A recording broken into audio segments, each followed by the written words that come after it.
Hey everyone, it's Paolo. So today we have a good episode for you because I am talking to the judges from Daytime's hottest show, Hot Bench. Yes, that includes Patricia DiMango, Tanya Acker, and Michael Corriero. You guys, I'm so excited because not only are they super smart, but this show is so much fun to watch.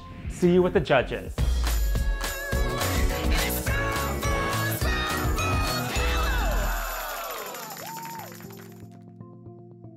Hello, judges.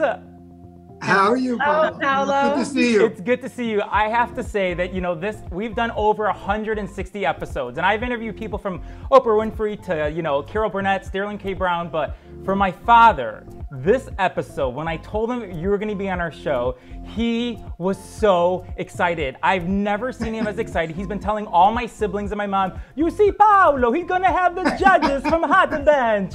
So I mean, we're just beyond excited. So thank you, okay? Well, where's your dad? We should have him. How come? That's part two. That's part two. Seriously.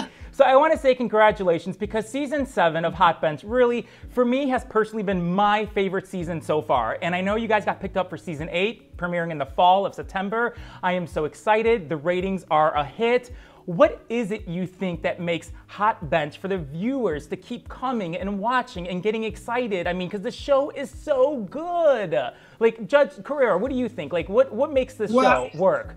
I'm so happy you really like season 7 because I'm the newcomer. I'm the new kid on the block, and Judge Acker and Judge DiMango have had to break me in. Yes. But now I think in season 7 I have been broken in, yes. And I'm loving it and I'm really enjoying it. What I think that the audience likes about us is that I think that it's coming across that we get along together, even though we disagree, and sometimes passionately, we get along and we move on to the next case, and we still have that same relationship, that same vibe. We're like, it's very hard to keep a trio together. Yes. If you look at all the singing groups and all, to keep everybody together. But I think we're just getting better and better and more comfortable with it. Amen. That's so true. Judge Acker, I hope they feel the same way. Do you two feel the same way? Judge Acker, do you feel the same way? First off, Michael Corriero needed no breaking into anything. I mean, my goodness, it has been such an honor. And I feel like the show, 7 years, 7 seasons has just flown by. I want to know from you, Paolo, why you like it so much. Oh, okay. Frankly, but I think that, frankly, what we offer audiences is 3 different perspectives. I mean, if you look at the world and the environment that we're now in, it is very, very rare that you can see 3 different people, very, very different people, right? We have different backgrounds. We don't always see the cases in the same way, as Michael indicated. But at the end of the day, we do the job and we go on and do the next job. And I think there's a lot of respect there. And so I think what people can really appreciate, especially now, is that there is a platform and a venue where people can hash it out. They can sometimes disagree really passionately, but they can do it respectfully and they can move on and keep doing the work and, and also have some fun sometimes. I think that that's a rare, it's rare these days that you can have that kind of moment. It's true. And to answer your question, what I like about the show the most is that deliberation. Like, for me, it's like watching a mixture of The View and American Idol, because you're seeing different opinion with one verdict, and it's so good. Like, it's so good. Judge Domingo, for you, being on this show since day one, what is it the most that you like about the deliberation? Because you don't see that in any other court shows, but there's something really good for us watching the show, seeing you 3 come together and trying to get one verdict. I think it's important for people to recognize also that you can reach an agreement on an issue and not come from the same place. And I think that that's pretty apparent with us. And ironically, you talk about Michael saying that he started off. When I was a young prosecutor, I learned how to be a judge from Michael. Wow. So everything kind of took full swing, because then when I got on the show, Michael came after the show. So we kind of all meshed with one another. And I've always found when I meet people and they know that that they somehow find out I'm from Hot Bench, Usually it's through my voice. They say what we love listening to the three of you deliberate. We love the way, they love kind of even the bickering. People like to hear the discord and then see the resolution come into play. And we truly do that. And we truly do it with a respect for each other's perspective. And that's the most important part. And I think that the world is not like that anymore. I think that we just present what people would like to see in life. Yeah, it's true. It's true. I want to give a big thank you to Judge Judy, because I know that I think she was in Ireland with her husband getting an award, and she was visiting the court system in Europe because it's Judge Judy. And then she came back and said, okay, I got to show 3 judges, 3 different opinions, 1 verdict, and voila, there you go, hot bench. So for each of you, where were you when you got that call when she said, or you knew that she wanted you on hot bench? Judge Acker, why don't you go first? Where were you when you got that phone call? So I was, true story, in my backyard with my little dog. And I feel like I was cleaning something out, like my guest house or something. And then I got a call that said that, can you come down and meet with Judy Scheinlin and CBS executives this afternoon. Oh my God. And I was kind of like, can I go get my hair done first? And then I'll be right there. So literally, I had to throw it together and then went down. And then what they did was Judy and her team interviewed different combinations of people. And then at some point, a few weeks after that, I got a call that I made the cut. So, I mean, really, a life-changing moment, no doubt. That is so great. Wow. And for you, Judge Corriero, I think you retired in 2008, I believe. Was it in 2008 you retired? But then... 2008, I retired. Yeah. And I created this advocacy organization to improve the way young people were being treated in the courts. And so I'm in Jamaica, the island of Jamaica, speaking to the judges there about juvenile justice issues, when my phone starts vibrating and I see an email from your favorite TV judge, and it's from Judy. And she says, Michael, how are you? I'd like to talk to you about a project I'm working on in Hollywood. Give me a call. And I was going to call her, but this was on a Saturday, and I was speaking to the judges on this Saturday. I was going to call when I got back to New York. Well, the next morning I'm shaving and the phone is ringing off the hook. How come you didn't call me? I said, well, I didn't get a chance. I'm in Jamaica. She says, I want to see you on Monday. I said, I'm in the island of Jamaica, not Jamaica, Queens. So he said, all right. She says, fly out, meet me in Westchester County Airport. And I went there, I met her.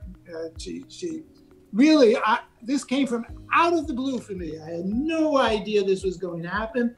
And we eventually settled, and here I am. I've been enjoying this and been getting an opportunity to really see how my thinking accords with my colleagues, and it's been just a wonderful experience. Wow, I'm so glad you said yes. That's so great. Yes. Wow. For you, Judge Domingo, I know that she was looking for the 3rd judge, and she said, I want someone from New York, but someone like me, but younger. And voila, here you are, okay? So where were you when you said yes to this? I was sitting on my couch watching some television. It was 8 o'clock in New York time.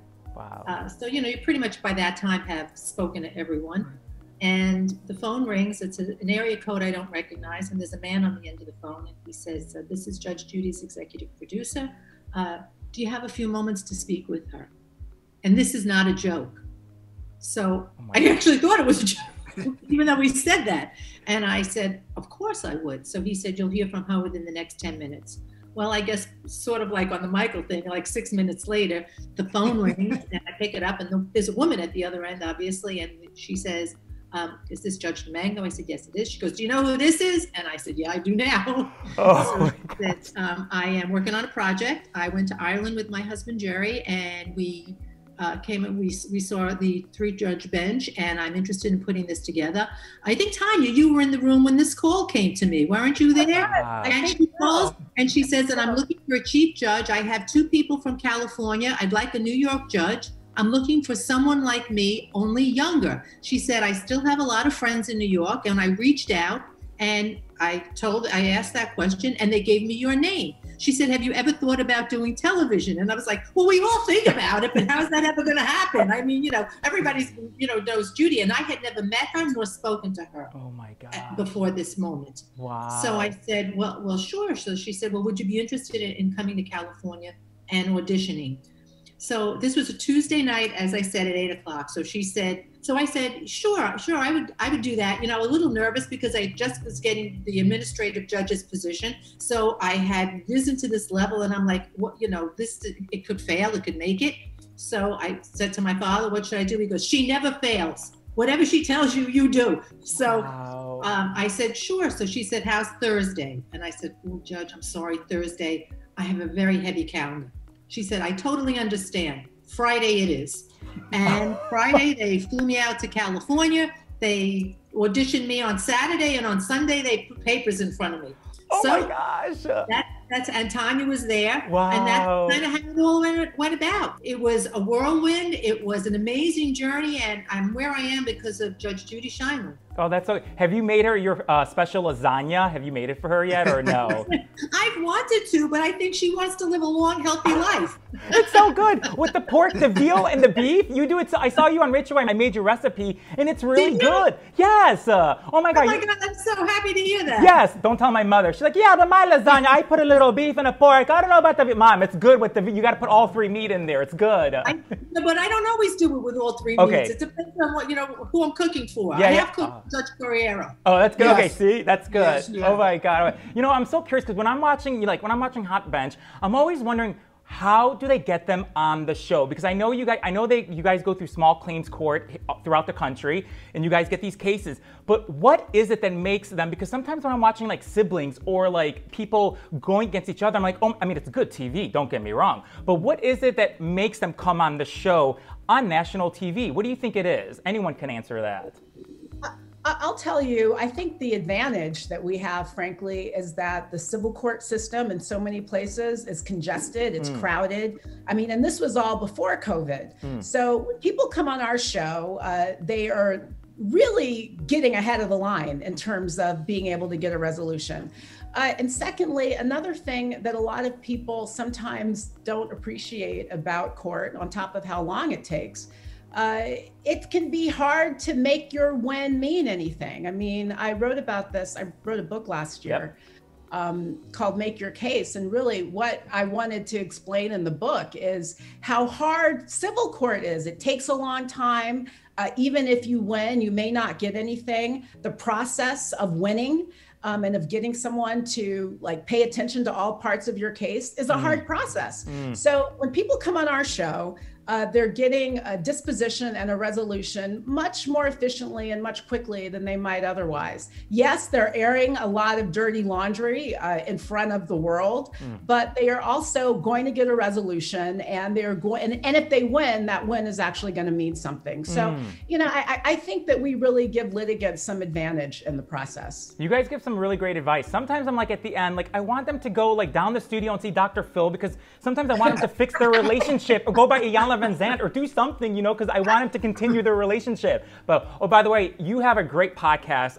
I just listened to the last one about vaccines, the Tanya Acker show. Yes. It's so good. So if anybody is questioning about vaccines or anything, please go to your podcast and listen to it, because you just speak the truth. It's great. So I want to thank you for that. Thank you so much. Yeah, Thank you're you welcome. So much. We're all vaccinated. Yeah, me too, Yes, and my all husband.